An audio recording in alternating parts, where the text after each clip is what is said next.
ఒకప్పటి MP Vijayawada MP Lagadapati Rajagopal సర్వేలు చేపిస్తూ ఉండేవాళ్ళు ఎవరు గెలుస్తారు అన్నటువంటిది. ఆయన కాంగ్రెస్ ఓడిపోయేది కూడా ఎక్స్ప్లెయిన్ చేస్తూ ఉండేవాళ్ళు. ఆయన సర్వేల వలన అవి కరెక్ట్గా సక్సెస్ అవుతూ ఉండటంతో ఆంధ్ర ఆక్టోపస్ అంటే ఆయనకు పేరు వచ్చింది.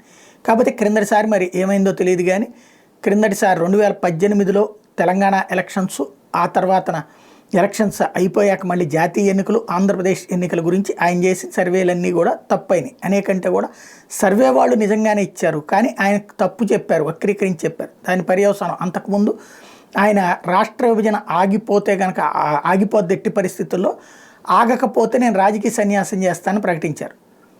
అది నిజంగానే ఆగలేదు కాబట్టి ఆయన రాజకీయ సన్యాసం చేశారు. మొన్నటిసారి చిట్ట చివరి ఇదే నాదే ఆంధ్రప్రదేశ్ సర్వేది, ఇది నిజం కాకపోతే కనుక నేను రాజకీయ సర్వేల సన్యాసం చేస్తాను. అట్లాగే మొన్నటిసారి సర్వేలు ఆపేశారు. ప్రస్తుతం ఇప్పుడు ఆ పనిని రఘురామకృష్ణరాజు చేస్తున్నట్టున్నారు, వైఎస్ఆర్ కాంగ్రెస్ పార్టీ ఎంపీ.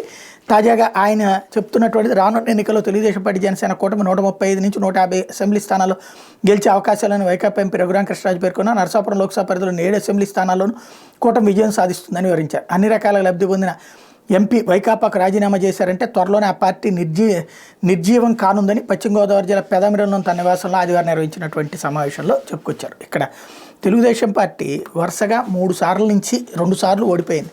2004, 2009లో అయినా కూడా నిర్వీర్యం అయిపోయిందా?